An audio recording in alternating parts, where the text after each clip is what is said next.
Hi everybody, this is Gijs again with an auto review and I hope you are doing well. This time I'm reviewing the Lowe Alpine Altus 42 to 47 liter backpack. It's designed for hut-to-hut hikes, but it's capable of a lot more adventures. So if you're looking for a new mid-sized backpack, watch the video.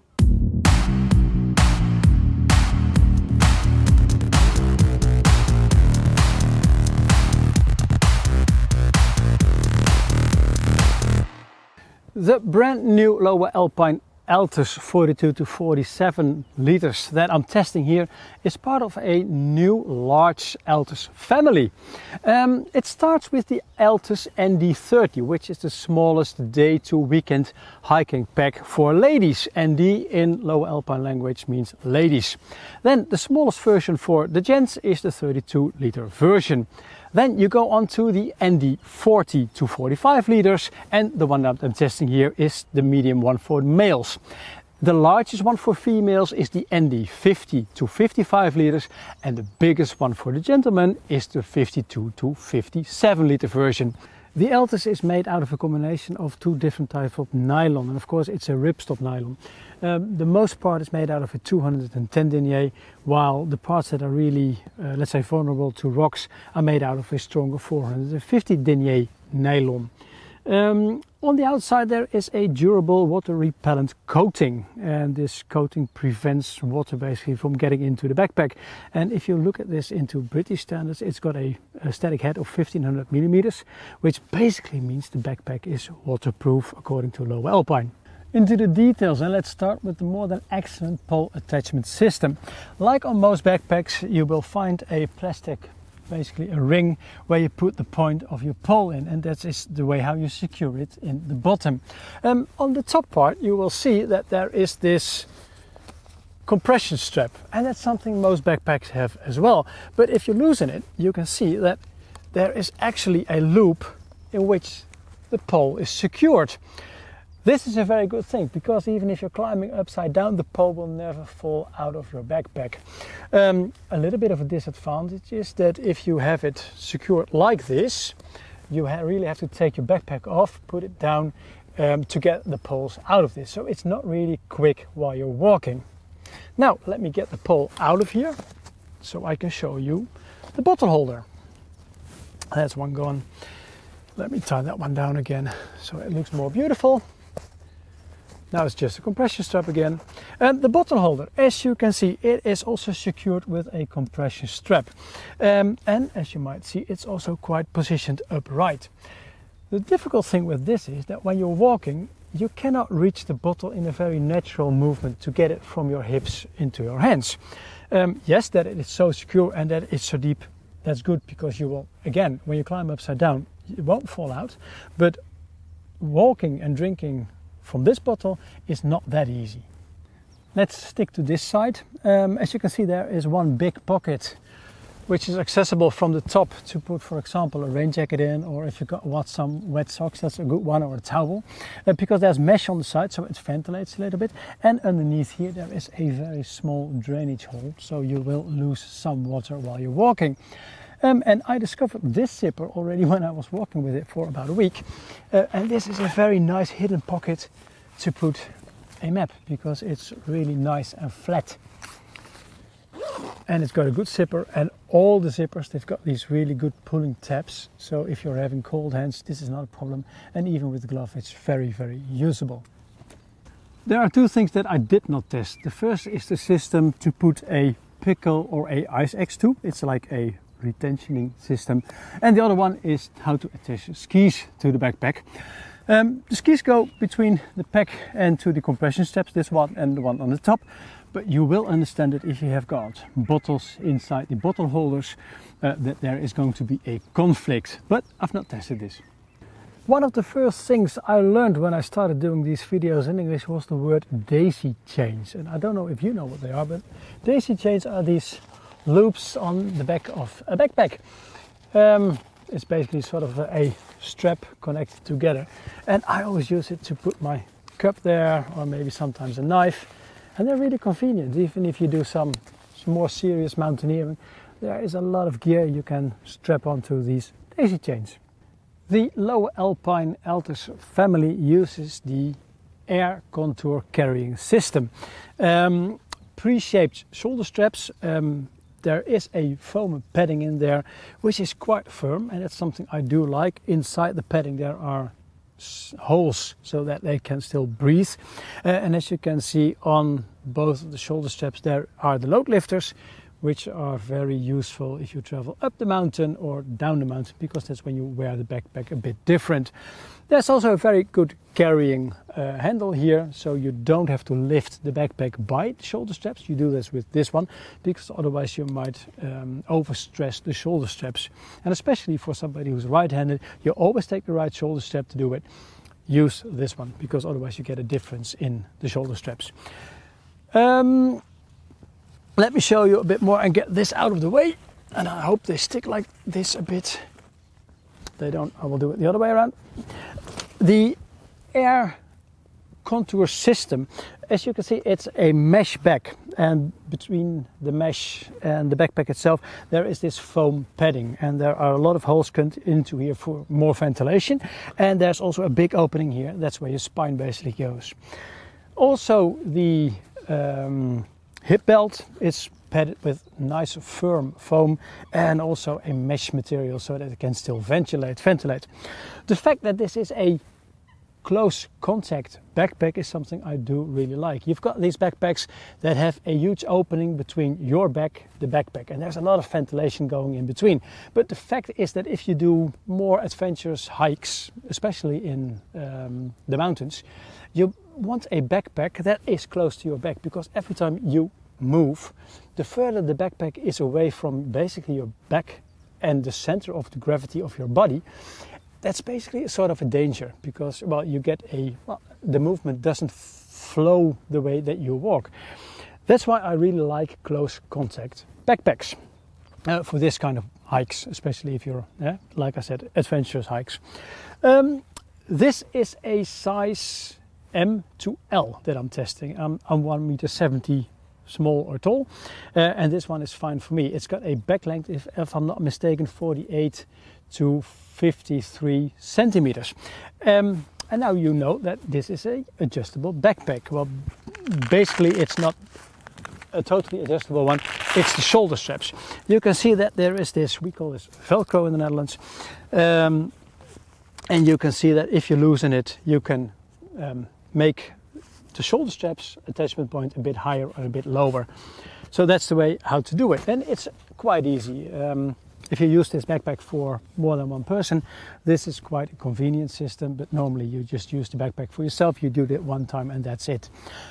Underneath this one, there's not only foam, there are two aluminium rods, 15 millimeters wide, to support the whole carrying system. And if you want to shape the big backpack a bit to your back as well, you can just adjust those aluminium poles a little bit, but don't overdo it. The chest strap in the middle is here. You can attach it to well, basically this is a daisy chain as well. Low, higher, I've got it in the middle. There is of course a whistle for the safety, which is a good thing. And I do like the fact that this is not on a sort of plastic rails, but it's got a really good system that stays in one place. You can just take it out like this. It's a bit pointy sometimes, but you wiggle it in like this, get it through, and once you've done this, it stays secure on this spot. I already spoke a little bit about the hip belt. It's padded with a quite firm foam, and still it's comfortable in the same time. It doesn't feel very firm. I've been using the Altus 42 with about maximum 15 kilos, and if you loosen the shoulder straps totally, all the weight goes onto the hip belt and it supports the weight excellent. What I also do like is the fact that it is a very big buckle and that it is a forward pulling mechanism. So if you want to put the belt really tight around your waist, you just pull it forward and let them go, and the belt is really secured. One thing I did not mention yet, I've been talking about the male version. The women's backpacks, they are the ND versions, they are all specially designed for women, so they got a different fit. And one of the biggest differences is the lumbar support, which is at the female version way more pronounced basically. So that's the difference. The hip belt has got two pockets, one on this side of course and one on this side. And the pockets, again, a good pulling tab, and it's quite big. And I put some food in there. And it's also mesh, so if you want to drain some stuff, that's possible. But if you put something hard in here, that's also possible because it's a bit flexible, the mesh. What I would not advise you is to put a big iPhone in there, because when you're walking with a curvy hip belt, I don't know how much tension actually is going to be on your iPhone, and it might break. So I would not suggest you to do that. Now let's move over to the top lid. There's one big opening that is accessible from the outside. Again, a good pulling tab. My hat, my gloves, and some other stuff that I need on the go. Sunscreen, of course. But then when we open this one, and there are of course two clips on the back side now, then you can see that there is another pocket on this side as well. And this is where I keep my wallet and my phone and of course my keys. And there is a keychain, so they will never fall out, which is good. And as you can see on the upside down, there is also the emergency signs that if you're in distress in the mountains, you can have a look at this and you know how to signal, for example, the helicopter. And from my beautiful log, I had to move to the ground because otherwise my tripod is going to be too high and I cannot see what I'm doing. Now, as I told you before, I took the top lid off. Now you can see the signs on the inside, which is gorgeous. There is this big strap on the top. And this strap is there to get this part of the backpack and the lid together. The lid is fully adjustable, but more on that a bit later. But underneath this tab you can take a tent if you want to store it. You can take it there, and this is all you need to do. And then when you put the lid a bit higher, you can store a tent underneath there as well. So, and it doesn't need to be a tent, of course, it can be climbing ropes or other stuff. Now, let's get that one out of the way. Then we've got this opening to the main compartment. It's a matter of pulling both, and that's how it opens. And this is a really nice big opening. There is a second one here that I will pull, which also releases, let's say, the second part of the compartment. And this part, between those two, this is of course the difference between the 42 liters and the 47 liters. This is the 5 liters extra. So there's a lot of storage space in there. Now, this is the way how you get to the stuff in the top part of your backpack, but I will leave this here to show you something else. Now, there are still some leftovers that I didn't talk about. First of all is that underneath you find two straps as well. This not only ties this down, but it's also a good place if you want to carry, for example, a mattress. You put it underneath here. You can also see that there is the space with the zipper with the excellent orange, bright orange rain cover. Speaking of the rain cover, as you can see, it's really bright orange. And also the logo, it's reflective, so that's good at nighttime. But the more interesting part is on the other side. And that's the fact that the whole way around the rain cover, there is this elastic band with a clip.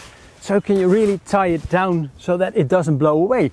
And even halfway the pack and the rain cover, there is an attachment point. So it's fixed to the backpack itself. So when you got wind coming from this side, it will never get underneath the rain cover itself. It won't blow up into one big balloon. And the other thing is also that this also protects against wind and rain getting into the rain cover, because sometimes you've got these rain covers that they blow up, the wind goes in it, and you end up with like a big puddle underneath your backpack inside the rain cover. Extra kilos, and that's not convenient. So this is really an excellent execution of a rain cover. Okay, as you might have seen when I released the buckles, let me get my cup out of the way first, is that there is a zip going around here. And this is a U-zip, a U-shaped zip. And this opens the backpack if you lie it down on its back. The good thing is that you don't have to access the top if you want to get something from underneath it. And you can see there's my down jacket. No, that's not my down jacket. It's a waterproof bag with some stuff in there. Pyjama, rain pants. So if I want to have my rain pants, it's just a matter of opening this lid. Then there's a second zipper, and this is the divider. And to be honest, I don't really get it, because in a backpack of 42 liters, okay, 47, it's still a small pack. You don't really need a subdivider. In here, I've got my sleeping bag, and when I put my sleeping bag into a waterproof pouch, it's quite difficult to get it in there or get it out there. It might be good if you do head-to-head hikes and you don't bring a sleeping bag, you just want to put your dirty gear in here, then it might be fine. But because it's a zipper, you can also get totally rid of it, and then you've got one big compartment. So that's basically your choice. I would not have done this, but I'm not Lowe Alpine, and they probably got their reasons. So that's that, and I think I've covered basically everything except for one thing, oops, and that's the hydration system. Close to the back there is a hydration pack, and when you look on this side you can see that there is this hydration hose coming out of the hole, and then it goes not so very nicely into the shoulder strap. There is not really a good system to fix this to the shoulder strap. And what I don't like is the fact that the opening is only on the right side, while people who are left-handed, they like to have the opening on the left side. So that would be an improvement to me. Last but not least, my verdict on the Lowe Alpine Altus 4247. I like the pack, and that's got a great deal to do with the comfort of the air contour carrying system. That is so close to my back, I really love it. The U opening in the front, it makes access to the middle part and the lower part of the backpack very convenient. I like the pole attachment system because it really fixes the poles in one spot. If you want to get your poles quite quickly, then it sometimes can be a bit of a disadvantage. I like the attention to safety in this pack, and especially the bright orange rain cover. I think that's a big pro. The durability. The pack is, like all packs of Lowe Alpine, made of very sturdy materials, and that's something which is always very good if you want to use a backpack over a longer period. One thing that I'm not totally sure about is the subdivider of the main compartment. In a backpack of 40 to 50 liters, I don't think it is really necessary, but that's something you will have to decide for yourself. A small negative point is the fact that there is not a second opening on the left side for the hose of your hydration pack. And I also think that with 1702 grams, the Altus is slightly too heavy. But the price. It's €169.95, and that's a very decent price to pay for such a very complete backpack. And therefore I rate the Lowe Alpine Altus 4247 at 8.4 points. I hope you like the review and that it is useful to you, and if it is, please give it a like and leave a comment below. And for those who are not following me yet, it might be important to say that I am a 100% independent reviewer. I'm not being paid by manufacturers to make my reviews. I don't have any affiliate deals, and I don't have any advertisements on my website. So please, if you value independent reviewing, please subscribe to my channel, follow me on Instagram and like my Facebook page. And if you do, many thanks in advance. And for now I say, enjoy the outdoors. Ciao, ciao.